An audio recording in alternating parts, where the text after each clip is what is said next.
Hello and welcome to the 14th episode of our season and the second episode back in the studio of Puck Drop. I'm Ryan Lally, joined with Jacob Gorin and Jordan the Knowledgeable. Oh, I'm the knowledgeable now? That's yes, great. sir. Yeah. And welcome into the studio. So, an interesting week for the New Jersey Devils. Let's get right to it. I'm going to hand the mic over to my friend in the middle, Mr. Jacob Gorin. Yeah, so for the first time in a while, we're all wrong with our predictions. Ryan was probably the closest to being right, but he was still pretty off. Me and Jordan said the Devils would go 1-2-1. Ryan said the Devils would go 0-4. We were actually both kind of right. Ryan was kind of right because he predicted the Devils would lose all their games. They did lose all their games, but they lost 2 of them in overtime and a shootout. Wait, no. At the end of last episode, we said, Ryan, at least predict an overtime loss so we could get points because he always got it right. And then he said, fine, I'll say the Devils will lose all 4 games. So technically, he's right. Yeah, I guess technically I'm just too smart. Just too smart. Too smart. All right. Me and Jordan said the Devils would go 1-2-1. We are also technically right because PK Subban's overtime goal in their final game of the week counted, and no one will change my mind. Brat was not offsides. Okay, well, that's not what the refs said, but as we all know, the refs suck. The refs They're suck. terrible. I'm blind, I'm deaf, I'm an NHL ref. It's what I always say. Yep. I like that one, actually. Yeah. All right. So let's jump right into discussing this week. So the Devils, as I said last episode, have been on a prolonged losing streak. Like, my God, they have been like 10-2-2 in their last 14 games. Thank you, Jacob, for doing math. And they've just been absolutely garbage, and I don't understand. I have said time and time again, as this season was in its early stages, the Devils were not the team that falls apart. They're not the team that the wheels fall off of. But clearly I was wrong. I don't understand. Maybe it's just because they're a young team. What do you guys think? You know, for me, just the way I'm thinking about it, how much did we really expect? Come on. How much did we really expect out of this team? This is a young team. I think they have a great future, let's be honest. But I don't know. I wasn't really expecting much this season, so I can't say this is not meeting my expectations, honestly, just in my opinion. Well, I think this is under my expectations, but only by a little bit. Fair enough. I expected, especially after that strong start to the year, I expected them to at least be competitive in every game. They haven't been, at least in most of the games. There have been a lot of games where they will have a really weak start and then just finish strong with the last couple periods. Time. But they'll give up 3 goals in that one period where they were terrible, and they'll lose them the game. That you can't do that. Mm-hmm. Yeah, and another thing that's really worrying to me is that they like to go down early. Like, they always go into the first intermission trailing, and you'll see, like, the Devils will give up 3 goals in the first period, then Nikita Gusev or someone will score 1 in garbage time. And it's just not sustainable to win games like that. And you've seen it on the ice. Obviously, the Devils have been atrocious. They've just been terrible. But with that being said, I do have to say, as somebody who wants the Devils to do well, the side of me that's not interested in the draft at all, the side that's interested in just seeing this team put what they can on the ice, they didn't lose a game by more than 2 goals this week. So that's true. That's got to be some type of good news. 3 of the 4 games they lost by just 1 goal. Yeah, they got rocked by the Islanders, but just barely in every game. So. Yeah, and do you know what? That game, they actually had a pretty strong third period. They outscored the Islanders 3-1 in that third period. They just had the worst first and second period ever, which lost them the game. Yeah, and against the Capitals, they did score 4 goals, but a lot of 3 of those goals came in the third period, as we've been saying. The Devils like to score in garbage time, but that did take them to overtime. Their offense hasn't meshed at all. Like, their offense hasn't been great at all this season. They have a lot of young potential, but it hasn't been great this season. But it was good to see them score 4 goals in a short period of time, The Devils haven't scored more than 5 goals in a game this entire season. They haven't scored 5 goals in a game since February 16th. And if I may add, they scored... excuse me, sorry, but if I may add, they scored 11 goals this week on top of the 5 they scored last week. So I guess some sort of improvement, maybe?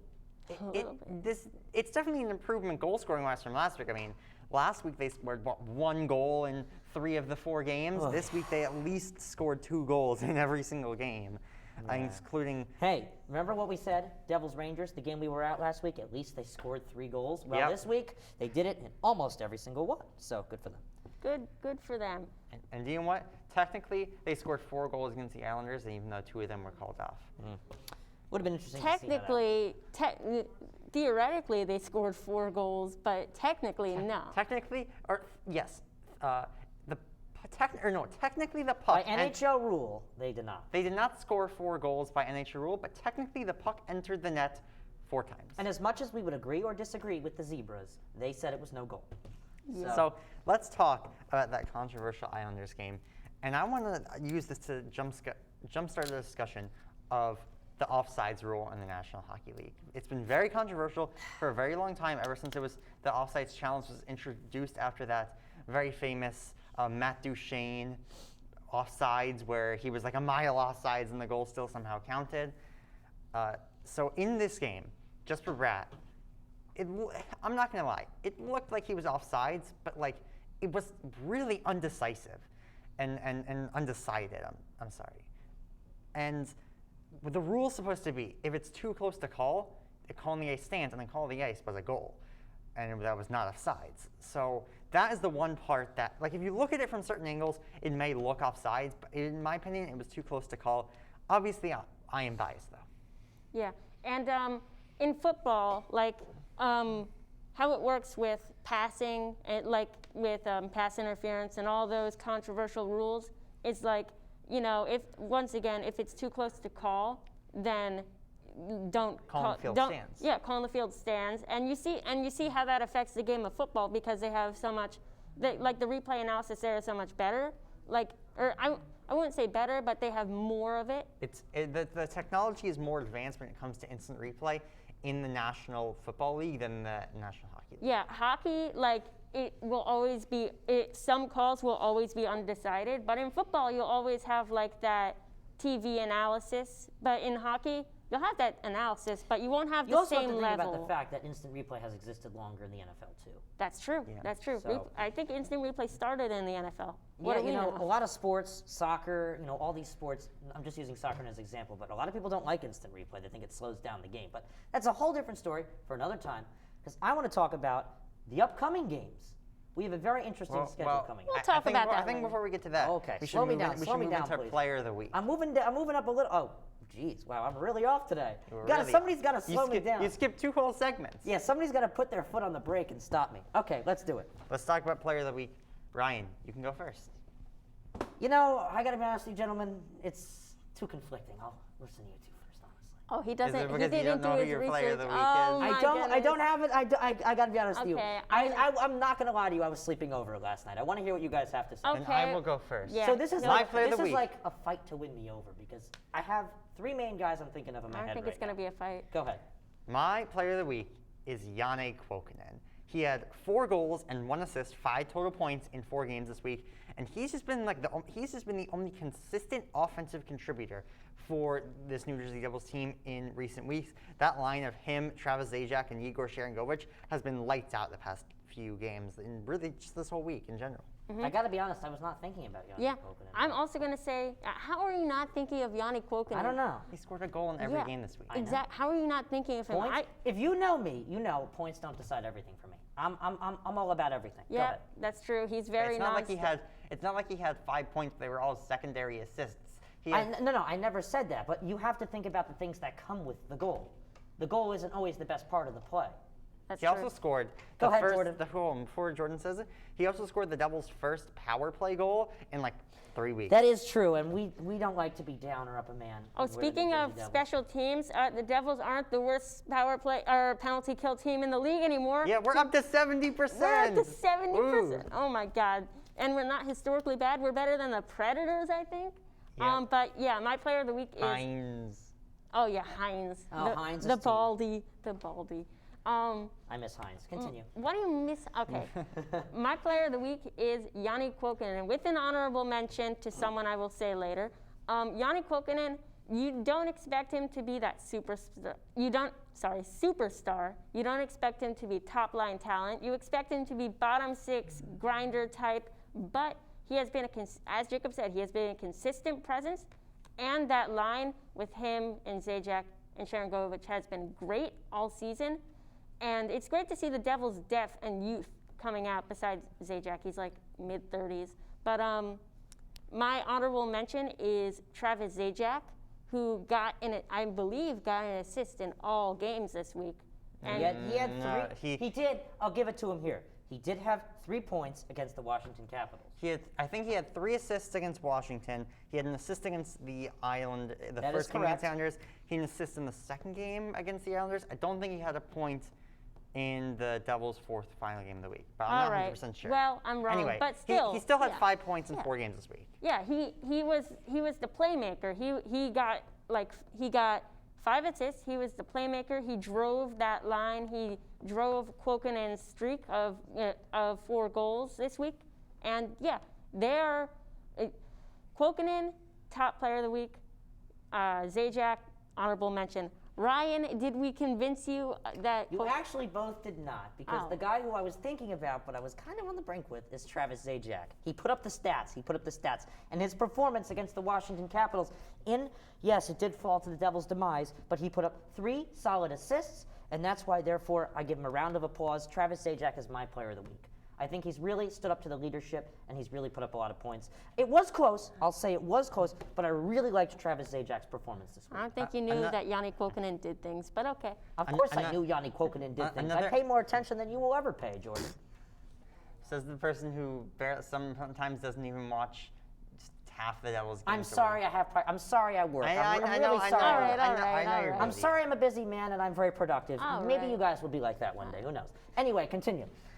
Okay, so I'm also want to give an honorable mention to Devils goaltender Scott Wedgwood, who was fantastic. He only played 2 games this week. The first game he was against the Islanders, though, on Sunday night.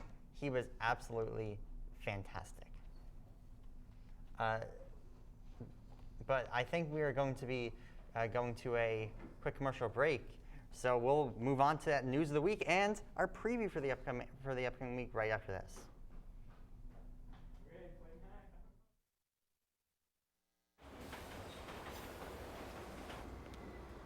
Attention travelers. Next Tuesday, a major power outage will cause complete chaos throughout the city. Water, phone, and internet service will be in short supply. There will likely be panic citywide. Stand clear of the closing doors, please. Disasters don't plan ahead. You can. Talk to your loved ones about how you're going to be ready in an emergency. Don't wait. Communicate. All right, so we're back, and let's talk about some news from this past week. First, I want to bring up the unfortunate passing of a player in the minor league of the Continental Hockey League, which is a league in Russia. He got struck in the back of the head and passed away this morning. So condolences to his family. But now let's move on. Hockey's a rough sport. It is a rough sport. But now let's move on to New Jersey Devils rookies. And I'm going to bring up a controversial take I have. Ty Smith has been the 3rd best Devils rookie this season. Explain.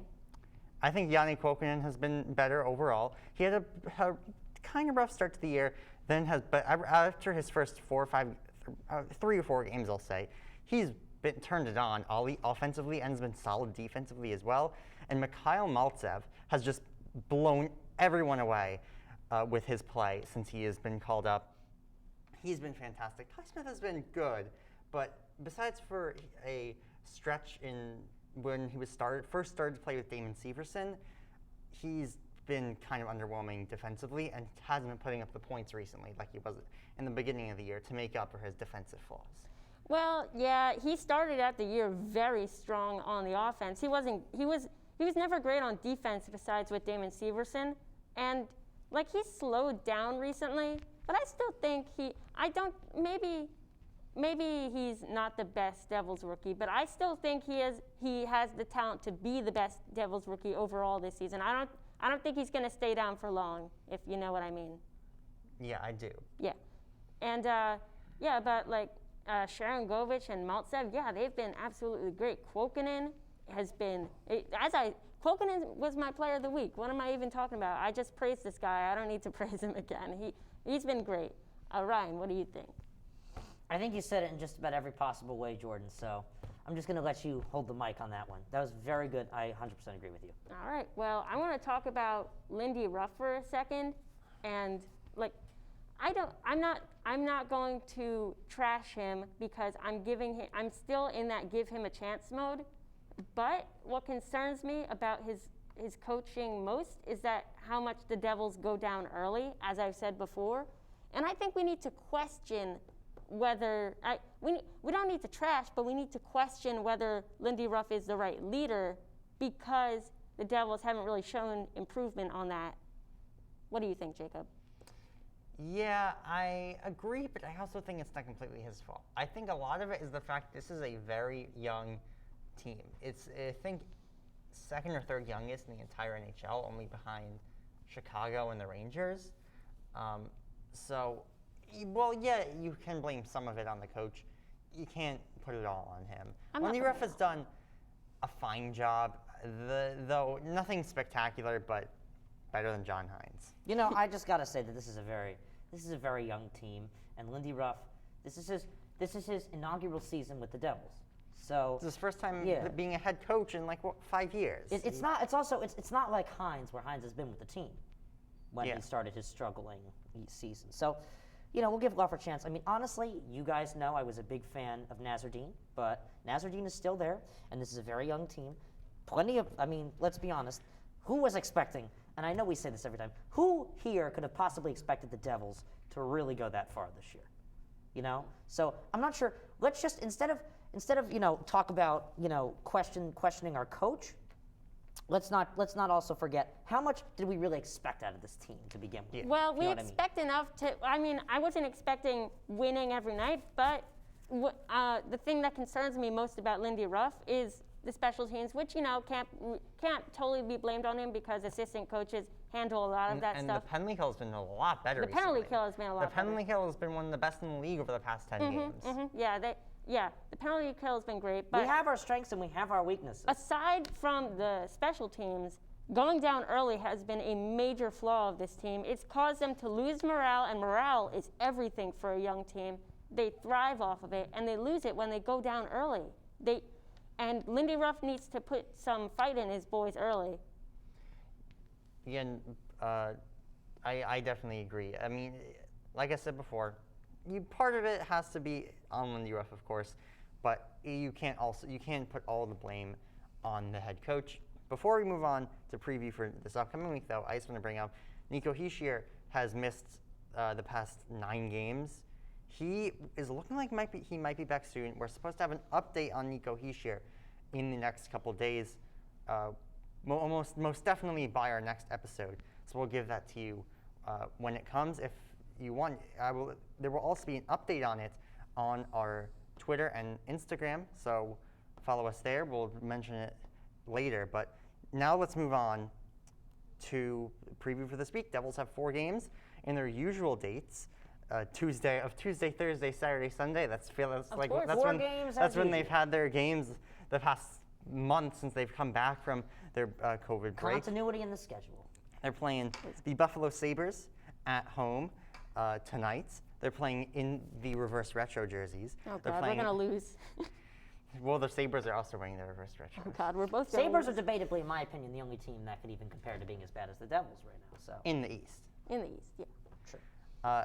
Then they are playing the Pittsburgh Penguins for the first of 3 games in a row this week. They're playing the Penguins at home Thursday night, at home Saturday afternoon, and in Pittsburgh Sunday afternoon. So, records for this week. So, if I'm just going to give my opinion, I think that the Devils have their best chance at winning one game against. Are you going to guess who it is? The Buffalo Sabres. Oh, wow. Who would have figured? I think they're going to beat Buffalo, and I hate to say it, but I think they're going to lose the other 3. So I'm going to be just a little bit nice and give them, instead of 2 points this week, 3 points in my prediction. So I'm going to say they're going to go 1, 2, and 1. Oh, that was my record for last week. I stole your record. So, I'm going, before I say my record, I would just like to say that I think both the Devils and the Sabres will lose. But hear me out. They're just going to go to a shootout because every team loses in the reverse retro. I don't know why. Like, before it was just the Devils lose in their regular retros, but Now, every team's losing their reverse retros. yeah, every team loses in their But reverse it- retros. So what will happen when two teams wear their reverse retros? Chaos. That's what will happen. But People will, Especially people, two teams this bad. Yeah, teams, they won't be able to skate. We'll just see people flying. And the Buffalo, just for reference for how bad these teams are, the Buffalo Sabres have lost their past 11 straight games. The Devils have lost their past 11 at home. So it's the battle of the East Division tankers. we're not. Oh my God, are the Devils seriously tanking? Oh Which no. this, in my opinion, is the equivalent of the game this past season in the NFL, where the Los Angeles Chargers played the Atlanta Falcons, and there was the battle of the chokers. The battle. Oh, I love that game. That was the greatest game of all time. But I'm going to say that the Devils go 3-0, actually 3-1-0. I'm being very optimistic here. Please be a little bit more cautiously No, optimistic. stop! Don't get your hopes up. I'm getting my warning hopes you. up because the Devils can easily win against the Sabres. That's not a hard fight to win. And then maybe they'll have momentum. I'm just trying to find optimism here, guys. Maybe they'll have momentum Hey, you know going what? into their We're series Devils with fans. Stop trying to find optimism. Yeah, but I would just like to say, Jordan, I'm going to give you credit right now because I'm not going to lie to you. I'm kind of, I really just want to see something a little different, and I'm very happy that we can find at least one Devils fan because I didn't even think it was possible that could even, have the guts to even just predict that. Yeah. Yes. So we found somebody who's optimistic. Maybe I'm brave, maybe I'm foolish. But yeah, I'm going to say they go 3-1-0 because maybe they get some momentum going into their series with the Penguins. Jacob, what do you think? I'm gonna go with the same record as Ryan. Actually, I'm gonna say the Devils are gonna go 1-2-1. They're gonna beat the Sabres and go 0-2-1 against the Penguins. They'll maybe they'll go 1-1-2, but See- I doubt it. The Penguins have been red hot recently. Jacob predicts outside the box. He knows that I've been right the past 2 to 3 weeks, so he's jumping on the bandwagon. Yes, I'm jumping on the Ryan bandwagon. As bad as it is for the Devils, That means and as Ryan's much gonna as be I right. hope I'm wrong and Jordan's right, hey, can't argue because I've been right, the past 2 weeks. So in a way, I'm getting a little bit of joy out of it. But Watch Now, them. so who knows? Maybe the Devils will beat the Penguins in Pittsburgh because they seem to love winning on the road but hate winning at home. The Devils are 2-10-2 at home, something really bad like that. I think they've set the NHL record for the most, or they've at least set a franchise record for most losses in a row at home. Yeah, well, it's a shame. Do you guys remember the days of 2017-18 when the Devils would win every home game? That was great. Taylor Hall and Keith Kincaid carrying them. Yes, those were the days when we actually made the playoffs and then lost in the first round to the Lightning. Speaking of Keith Kincaid, he's 5 actually been games. starting this week for the Rangers. Oh, he's starting? Has he started a game yet? No, he started every game this week for the Rangers. Wow, how'd he do? Pretty decent actually. He got a shutout against the Wow. Bruins. Keith see, Kincaid I is told in you guys, Scott Wedgwood. there is a core group of very intelligent Devils fans out there that really misses Keith Kincaid. I'm part of that group. And you know And what? look at how he's doing. He just won an NHL shootout. Coming back from Shutout. Excuse me, I meant to say shutout, not shootout. But he just won. He Against just won. the Bruins. He had a shutout against the Boston Bruins. A shutout win against the Wait, Boston. actually, that's not It impressive. was like 17 saves, but still, the Boston Bruins are. This is I'm not sure if this is a stat, but the Boston Bruins in 1 week lost to 2 goalies who the whole calendar year before didn't play an entire NHL game. They lost to Scott Wedgwood, or they got shut out by Scott Wedgwood, and then they got shut out by Keith Kincaid.